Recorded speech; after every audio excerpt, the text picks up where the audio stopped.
Good morning, everyone. Welcome to the peer annual meeting of 2018. My name is Khalid Mosalam. I am the director of the Pacific Earthquake Engineering Research Center, and it's a pleasure to welcome you all to this what started to look like a great event with that many attendants. So we are celebrating the 21st anniversary of PEER, so that's a great milestone. The theme that was picked for this meeting is the practice of performance-based engineering for natural hazards.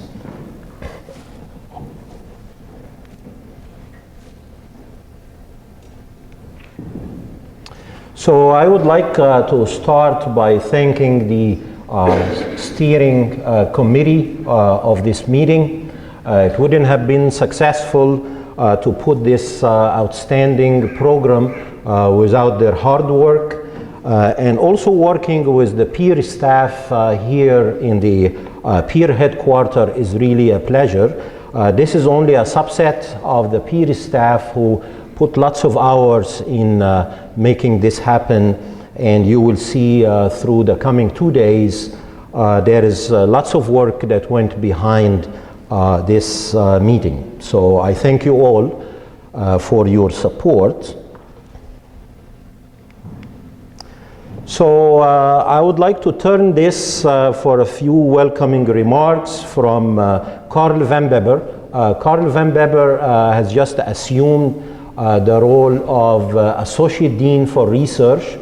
PEER Director reported to his office, so he's officially my boss.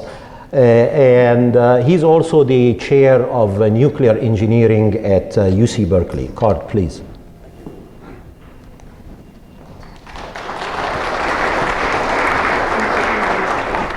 I'll give you my mic. Both are required for the video. Okay, good. Okay.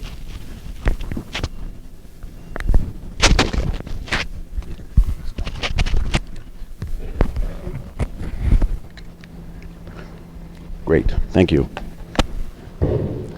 Thank you, Khalid.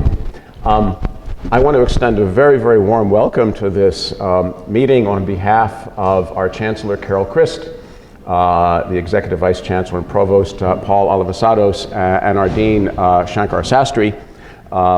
As Khalid said, I'm just saddling up. I was dual-hatted in the fall, still as nuclear engineering chair. I'm rolling out of that now, and I only have become acquainted with PEER quite recently, but what I've seen is extremely impressive. And I want to congratulate you on this 21st anniversary. As I understand your history with the fusion of ERC, this is also a golden anniversary, being the 50th anniversary of the ERC, and I encourage you to celebrate it with style. What you do is extremely important to all of us. I think it's most poignantly obvious here at Cal. And I think many of us who live in the Bay Area had a rude awakening at 2:39 a.m. a couple of weeks ago. Living with this looming threat has been something that's been deeply embedded in our history. I'm a relative newcomer to Cal. I've been here just 6 years. But I love histories of institutions, and I never got out of my mind a photograph I saw from the early days of Cal that was founded in 1868. And I think many of you probably know the history better than I do. I don't know whether they put down South Hall just before or just after the last major rupture of the Hayward Fault. It was the same year. And I believe it was our first president, Joseph LeConte, who was a true Renaissance man back in the days when university presidents taught a full slate of courses. He taught French, botany, and geology, and he was particularly interested in sort of the precursor of what is modern seismology, crustal movement, and so forth. And there's a photograph of him standing up on the ridge, I think about where the stadium is right now, right next to a very fresh rupture.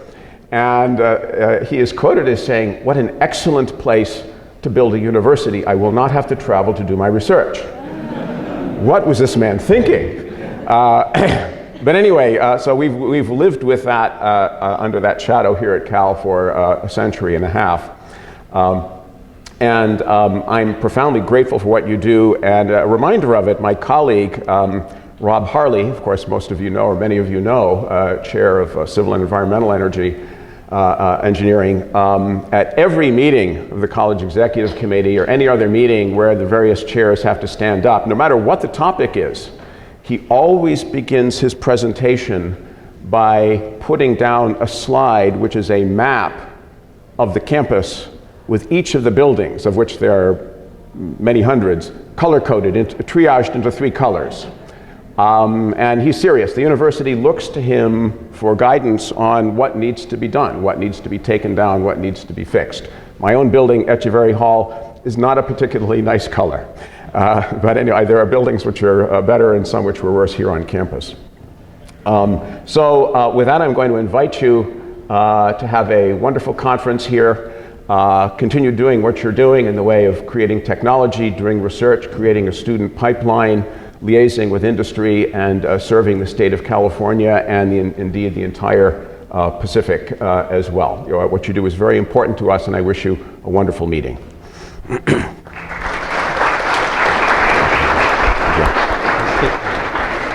Yes.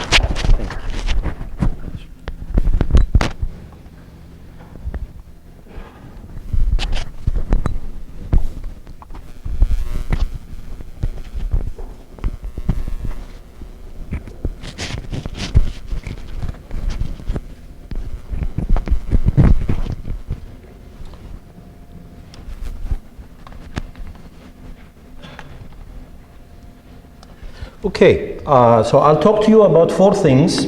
I will start with a very brief history of PEER.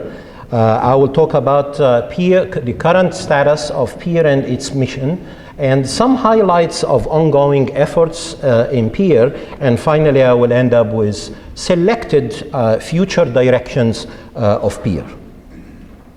So it's very humbling that every day I go to work in Richmond Field Station and I see this wall of giants who have taken the role of director of ERC starting from 1968. So as Carl mentioned, that's 50 years now, with Professor Penzine and ending up with Professor Sitar, who was the last ERC director. And in parallel, PEER started with the founding director, Jack Maley, from 1997. Ironically, that's the year I arrived to the Berkeley campus. So I am also celebrating my 21st anniversary at Berkeley. And that continued for a little more than 10 years with the no-cost extension. And Jack will talk to us during lunch today about the PEER, the first decade. So that should be an interesting presentation. And then about 7 years ago, ERC and PEER has merged under the leadership of Steve Mahan, who we wish him very well health. And that continues until today. Steve stepped down from his directorship role in 2015 when I assumed that in the past 2 years. So what is PEER? PEER has started by the legislature based on a California Senate bill that was approved in 1996. And we have been reviewed with California Seismic Safety Commission. I found this relatively old report that was issued 2001. And in this report, it has very good reading material that define what's PEER goals. I'm not going to go through that, but that remains valid until today. But I just underlined 2 important aspects that reflect why PEER is important to the state of California. From the get-go, from the beginning, the core effort was focused on developing a performance-based earthquake engineering methodology without overlooking the importance of applying this methodology and the involvement of the practitioners who will do this application. So that's what I underlined in the bottom right box there. So, as Carl mentioned, we had this wake-up call not too long ago, only about 2 weeks ago. And interestingly, we have been planning for a while with USGS an event of rolling out the results from the Hay-Wired scenario, which reflect a particular scenario that will happen of a magnitude 7 on the Hayward Fault. And that was a successful event that took place yesterday. Some of you attended that. I learned quite a lot about the scenario, about new future direction for research that I hope PEER can be a supportive mechanism for that. So, PEER is, especially for the students in the room, is a university, government, professional and industry alliance. The headquarters is located at UC Berkeley, and it has at the moment 11 core institutions. We have grown last year by including University of Nevada, Reno. We are proud of them joining us, and we welcome them to our core institutions. We also have our educational affiliate. As I mentioned, we focus on performance-based engineering development and application as the major mission of the center. Our business and industry partner and our major sponsors from the state are acknowledged in this slide. We are very happy with their positive and active engagement with us. We also have grown our business and industry partner with some new partners that joined us. Some of them even are internationally known and have elected to be part of our BIP. So this is a slide that has been shown several times, but I wanted to put a little twist on it. So I found in the photos that will be rolling out during the breaks, I looked at one of the photos and I see this gentleman here who's pointing at something. That's Greg Deerline. In 2001 was explaining the triple integral equation that became the backbone of the center, and that remained the case, which takes us from seismology all the way to decision making and loss estimation, and that remained valid until today. And it's where all the researchers can use as the backbone where they fit the research in this methodology. So what's being developed along the way of this methodology are several enabling technologies, software development, OpenSeas. It's the open system for earthquake simulation, so that remains strong. I'll show one slide of some new development. OpenFresco for hybrid simulation that combine computational modeling with physical testing. Also the databases. We have a strong cohort of database. The NGA projects remain strong and active. Some databases can use strength, like our seismic performance database. We are working on that to start developing it more. And some databases are very active, like SPO, the Seismic Performance Observatory, that I will talk about a little later. And that was something that Steve Mahan has started during his directorship time. I just have this one slide about some new development of OpenSeas.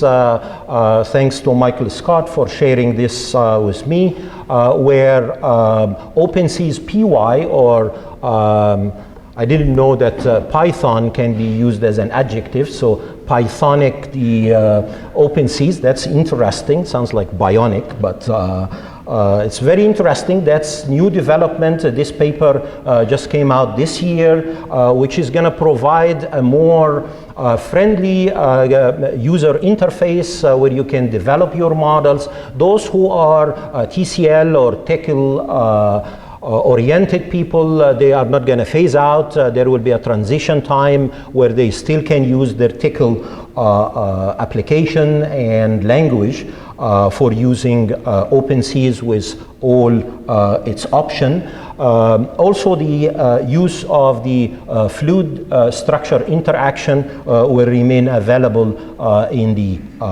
TECL-like application. Like this simulation that's shown at the bottom here that Michael Scott shared with me.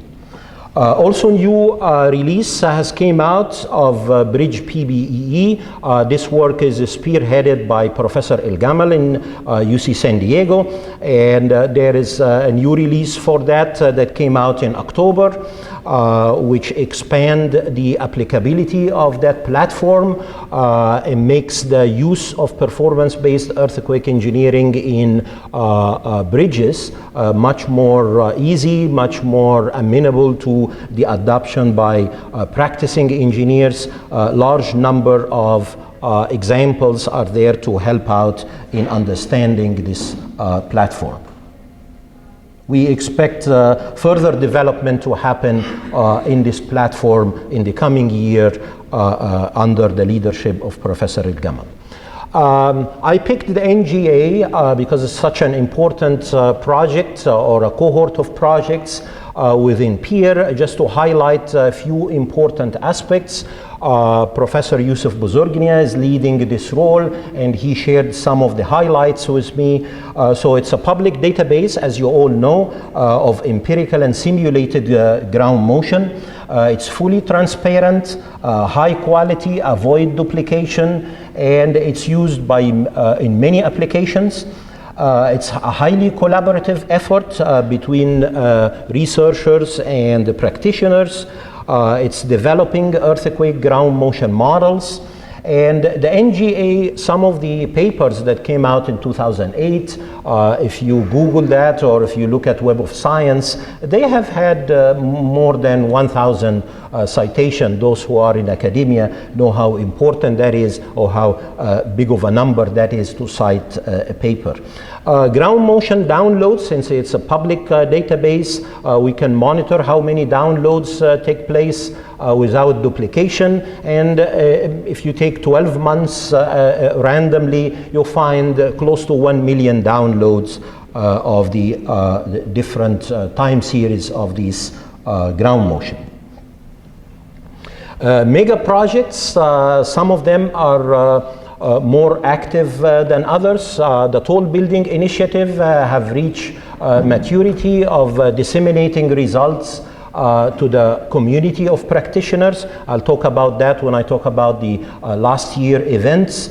Transportation System Research Program, or what's known as TSRP, is very active. I'll show some new development in that regard. Our Lifelines program, funded by Caltrans, is also very active. Also the tsunami activity, we will hear a presentation. I know Professor Van Bibber is interested in that in the next session. From Patrick Lynette about some of the development in that regard.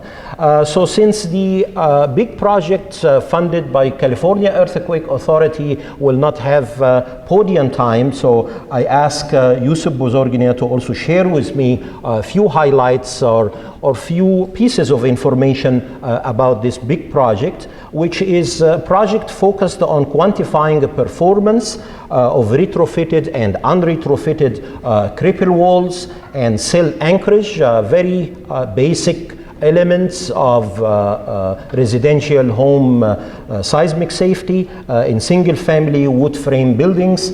And the objective is to develop these fragility or damage functions or modification factors that can be used for loss by loss modelers, so they can understand the risk more of that type of structures that are existing in the West Coast almost everywhere.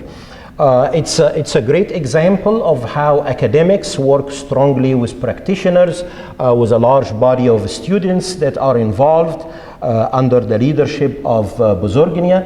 The project started not too long ago in October, and it will last for 42 months with funding of about 3.5 million for that duration. And the tasks are split between computational modeling and experimental efforts.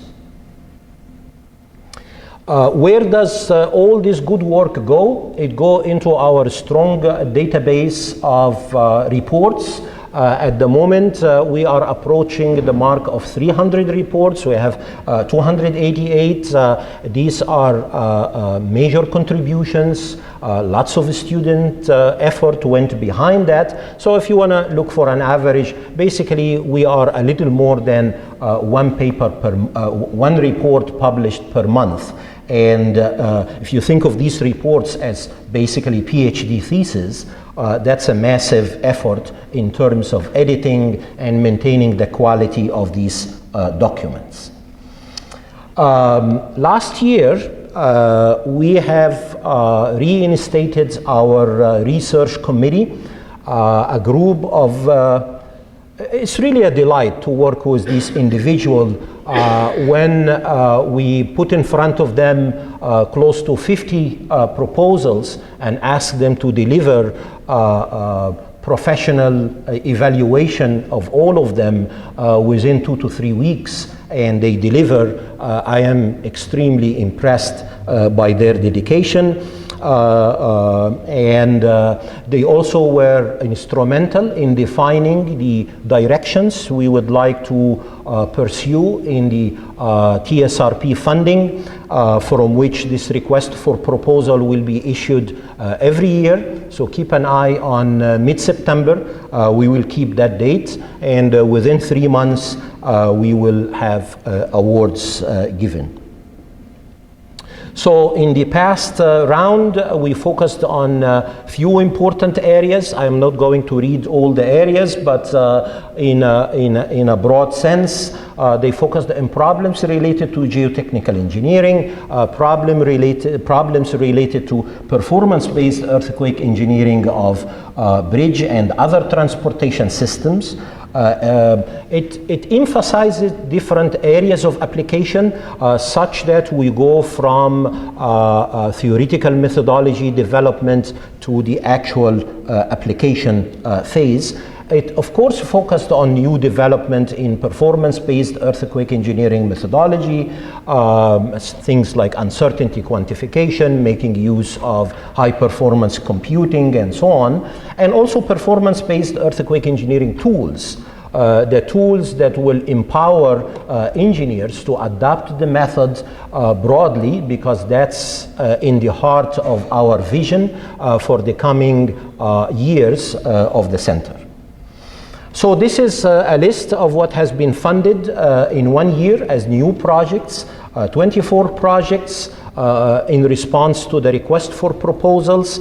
17 of them came directly from the effort of about 70 PIs and co-PIs who proposed close to 50 excellent proposals.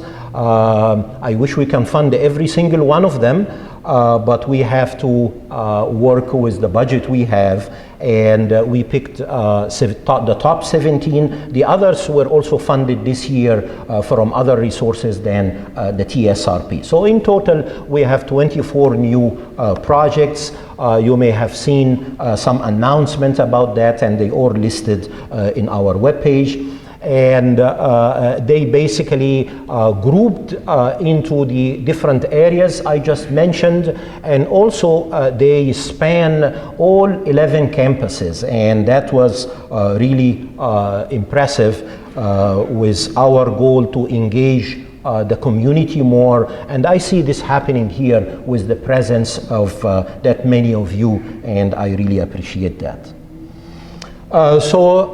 Many events took place. The leadership of this is Grace Kang. She is our Director of Communication, and she have done tremendous work in putting many of these events together.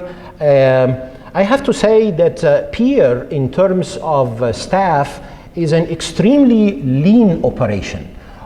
We don't have any fat in our dedicated staff, so all of them put 150%, not 110, into what they do. And it's because they are really passionate about what they do. They like coming every day to work. I have never seen any complaint from any of them. It's really a delight to work with this group of people. So I put two events in bold here because they haven't happened yet. So I just want to draw your attention to them.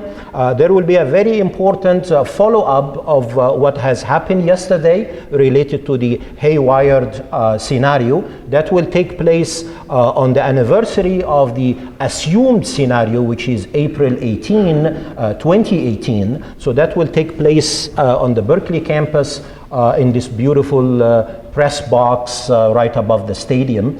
So that's something to keep an eye on. And then we recently have planned a workshop with MTS focused on next generation hybrid simulation. As you know, that's something that is dear to my heart and dear to the heart of many Berkeley faculty in working and continuing the good work in hybrid simulation.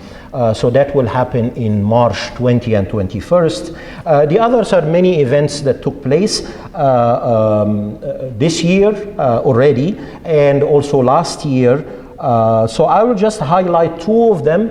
The first one, and that was the reason we didn't hold an annual meeting last year, because we had the Pacific Forum, which proved to be, that was the second time we hold it here, focused on nuclear facilities with the emphasis of resiliency of nuclear facility. It was a very successful event. It took place in the same place here, and Bechtel and LBNL and several other sponsors were the key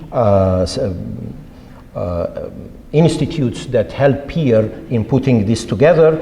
There were many objectives of this event. There is a summary of it in our website. I'm not going to go through all these bullet points, but it was a very successful event that we are proud of. And I just want to mention again the MTS PEER event that will take place in March here in Berkeley. So the theme of the conference or of this meeting include natural hazards. And I have been thinking, why did we do this? Of course, we did that as suggested by the steering committee, but it's very timely. This article came out 10 days ago that says extreme hurricanes and wildfires made 2017 the most costly US disaster year on record.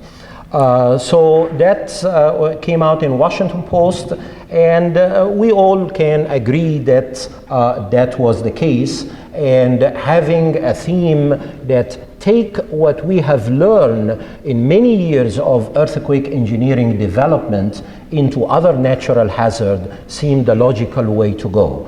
And that's something I wanted to mention.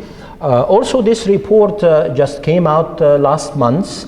That the other element that is mentioned also in the theme, and there is a session about that, which is the issue of resilience. We hear that often these days. It was repeated probably I would say 45 times in the meeting yesterday, the word resiliency. I tried to count. I think I lost the count at some point. But this highlights why would we invest in making our communities resilient. And that's something we need to emphasize to the decision makers. Is if you put on average $1, you can get $5 in return. And that's not including reducing human suffering. That's just reducing economical losses, reducing downtime, and so on.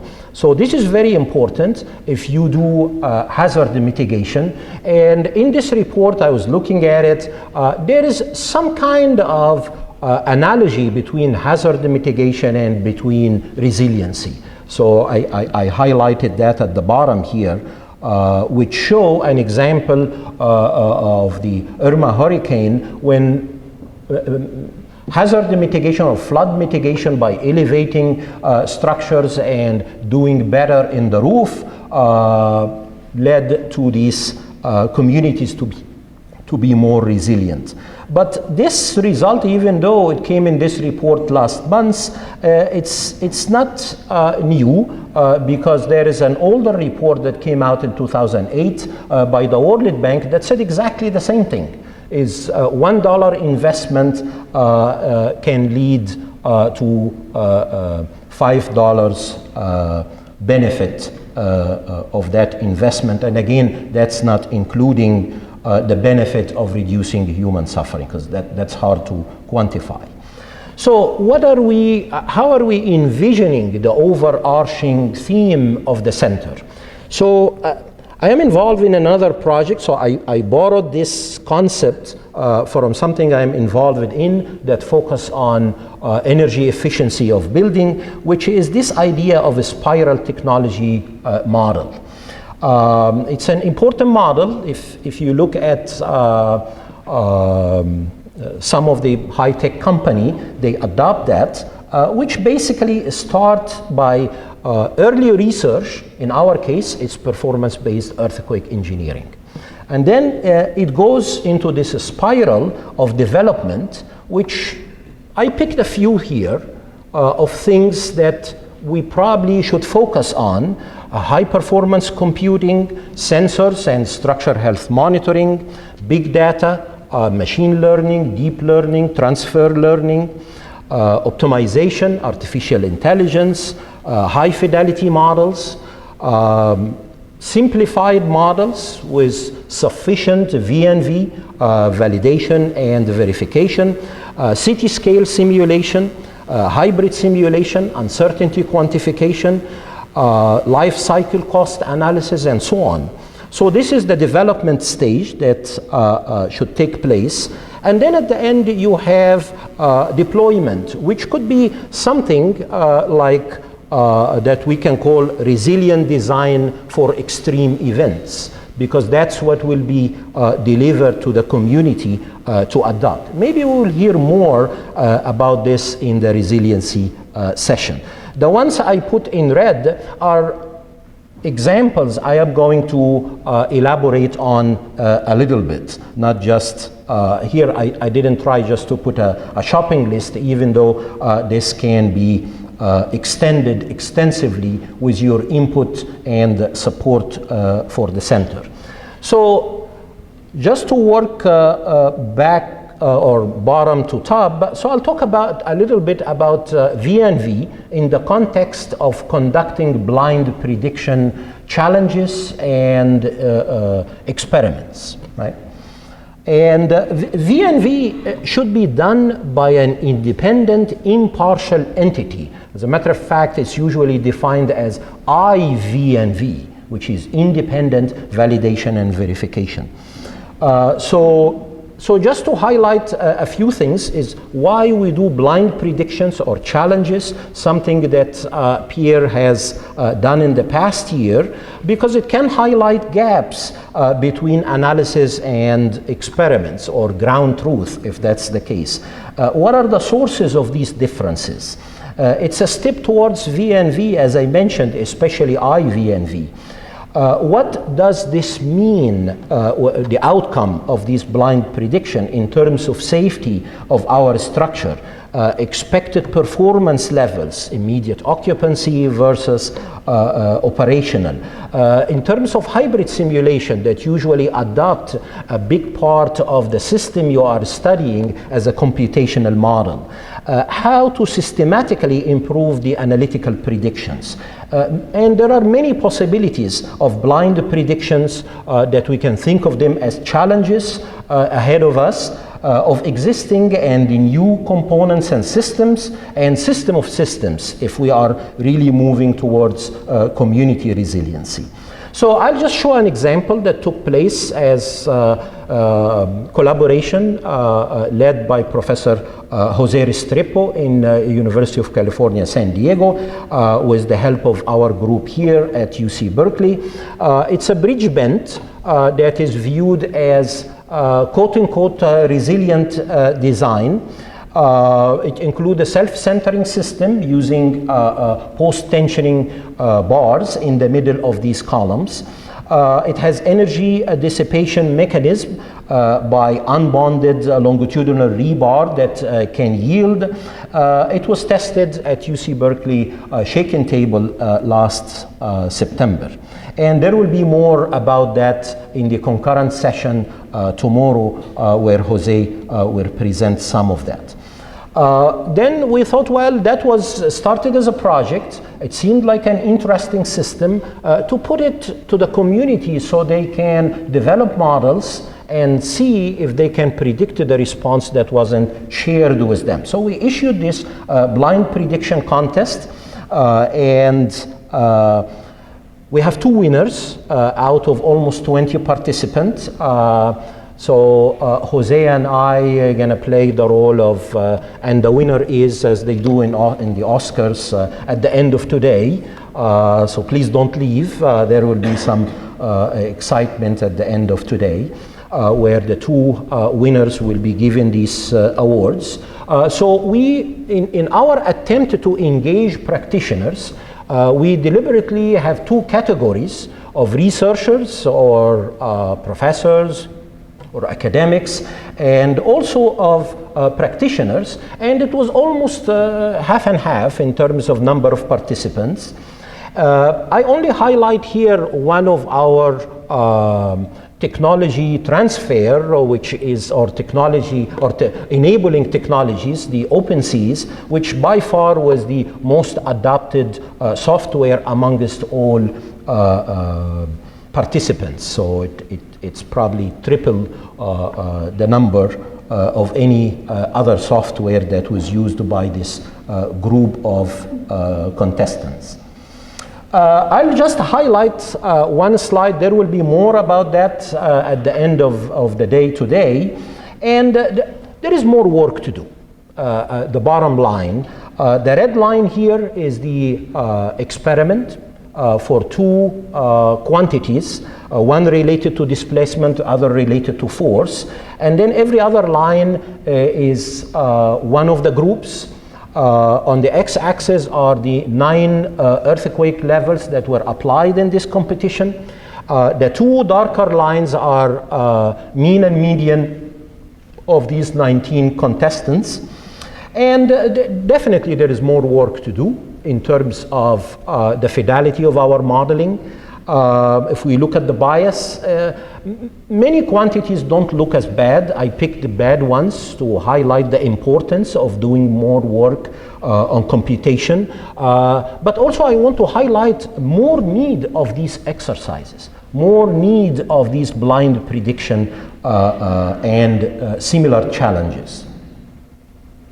So in the coming 10 years or so, just to put a number of years, we would like to mobilize all the great experimental facility in the different institutions that belong to PEER, such that every project funded by PEER or by other funding source should think seriously about taking their experiment or presenting it to the community as a blind prediction effort. because lots of work go into these experiments, and they can be really the ground truth that can help research to move forward in terms of computational modeling and simulation. So I will turn into the second point related to structure health monitoring. Our friends in Caltrans would be familiar with this. This is the Pfeiffer Canyon Bridge that recently was replaced, and The Guardian have an article about that, and it says that that was reported by a homeless person that was living under the bridge. That's a lucky shot, but I think we can do better in terms of health monitoring of our deteriorated infrastructure, such that maintenance is not just done in a timely manner, it is done on a performance-based manner, or in terms of condition assessment manner, because between the times where maintenance takes place, there could be situations that can cause major issues. So here is an envisioned example of a possible project. We know the west span of the Bay Bridge has many dampers that were installed several years ago, and they have problems. So if we envision installing a monitoring system on all of them, that we can collect a large body of data, that we can benefit from cloud computing, so we can absorb that large body of information, then basically rapid or even detailed reports can be issued to maintenance crew for intervening when issue arise. So in PEER, we are thinking of something in that framework of a data-driven structure health monitoring that has 4 components: data-driven damage assessment, vision-based damage assessment, sensor development for structure health monitoring, and development of seismic performance observatory for structure information, whether they are damaged or undamaged. So many of these steps, there are lots of efforts have gone through them, and some of them at their infancy, just starting. So in terms of data-driven SHM, one framework similar to performance-based earthquake engineering, it could be something like data to decision.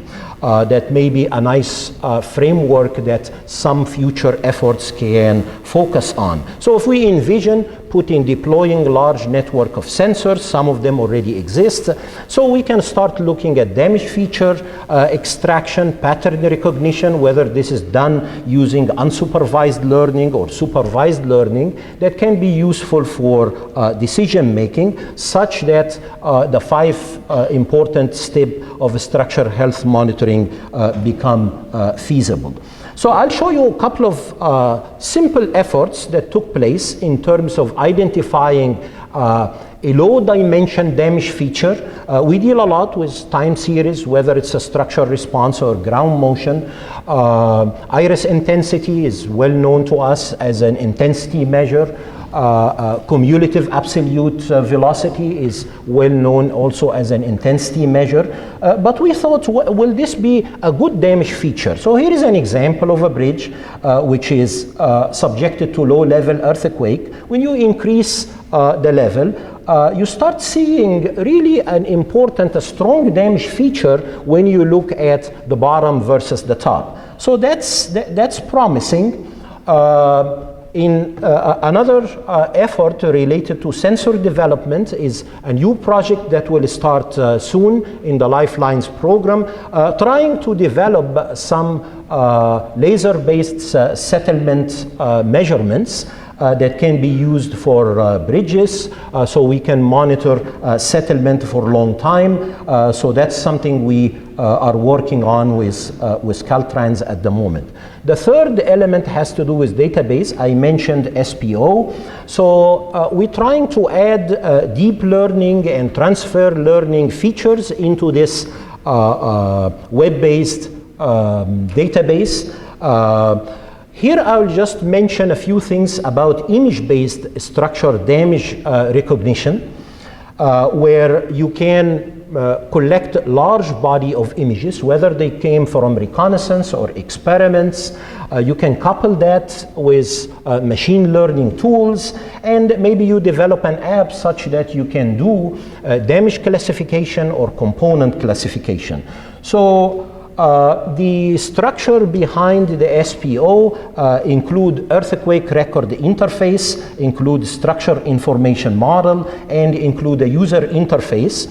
So that actually have been put to test in the last Mexico earthquake, where 2 students have gone to Mexico about 8 days after the earthquake, and they were able to take images, upload them to the database, and also include structure information about these images, because they are well trained to do that added information on almost a real time. So this is really motivational to start thinking of some of the existing technologies and make use of that in a form of transfer learning. So here I'll show an example that we borrowed from the ImageNet.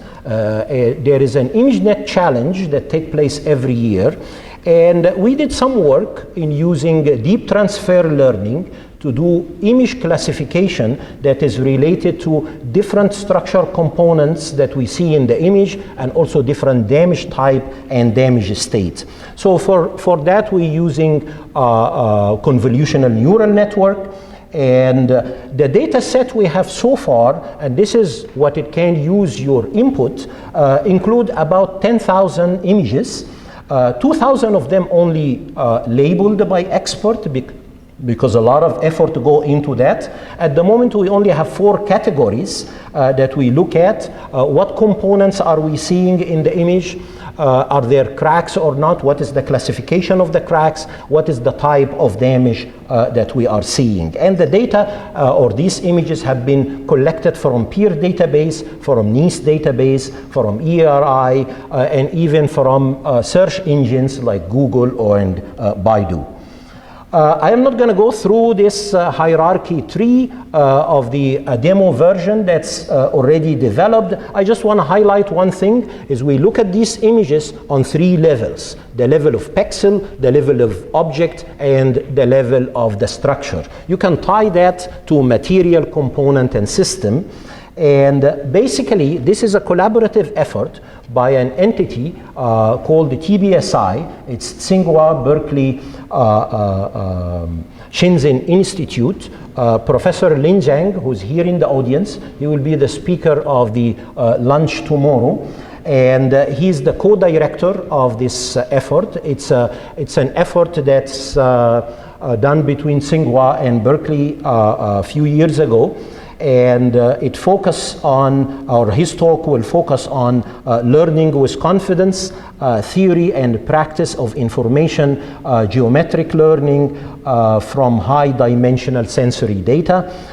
So there are many opportunities for peer researchers to be engaged with TBSI. There are many opportunities on the other side of the Pacific in terms of funding and resources related to research for smart cities and resiliency. So just a few more slides and then I will stop. The transfer learning is very important in that regard, because if we think of ImageNet that has 14 million images, the networks that were developed for that has parameters that can be transferred to our network of a structural ImageNet, which at the moment only has 10,000 images. We hope in the coming few years we will exceed the 14 million images. I think we have that. If every one of us look at your old files that you have had from your reconnaissance work, from your experiments, if we collect that, label it, the sky is the limit in terms of understanding what happened to our built environment from what we have observed in the past. The promise of the result is phenomenal in terms of our capability to identify what we are seeing in these images. I'm not going to go through all these numbers in these confusion matrices, but looking at just the training accuracy and the test accuracy of this very limited exercise that we have done, it's something that we should not take lightly. Few words about what we will do with that in terms of peer. We are proposing what we call peer hub image, or we call it a PHI or PHI, whichever way you pronounce it. And we are planning in 2018 to release what we call a PHI challenge, similar to the ImageNet challenge, where basically we will provide contestant with about 20,000 images, nicely labeled, ask them to develop algorithm to identify some features, and then we have a way of testing how close they are to the ground truth. Just a word about ImageNet. As I said, it has 14 million images at the moment. Some of them are very useful for us because they belong to structures and different type of structures that we can use at least their neural network parameters to be transferred to our field. The pessimistic view that I showed about the results of the large bias of our blind prediction is not that bad, because if you look at what happened in the beginning of this challenge that started in 2010 and is going place until it's taking place until now, their error wasn't that great either. But with time, with more participants, starting by few 10 or 30 or something, now reaching about 180, the error goes down. With more of these challenges, people learn, and this is have a chain reaction of different ImageNet in different fields. But how about ImageNet of structures? That's the fee that we are proposing. So what we will do? Peer will hold an annual image challenge where each team will complete several tasks provided by 20,000 images, and they will try to predict different tasks. Tasks can be easy one, is there damage, is this a beam, is this a column? It could be medium level of cracking, or could be hard type of cracking, flexure, shear, or things that are more challenging. We start thinking of metric of how to take these hard, medium, and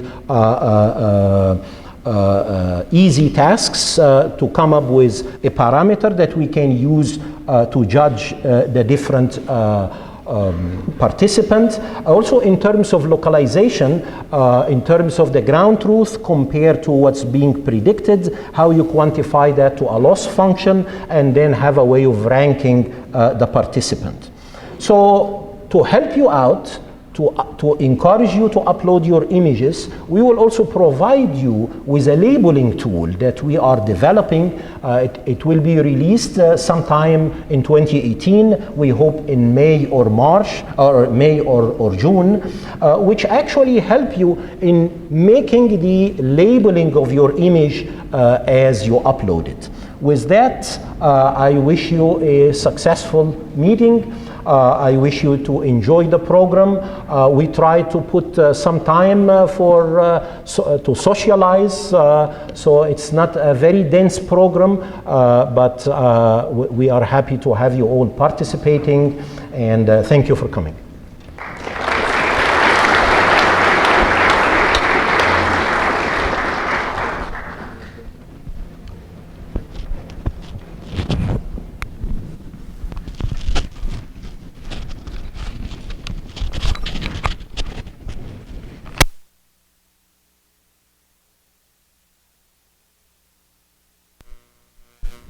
Okay. Very good.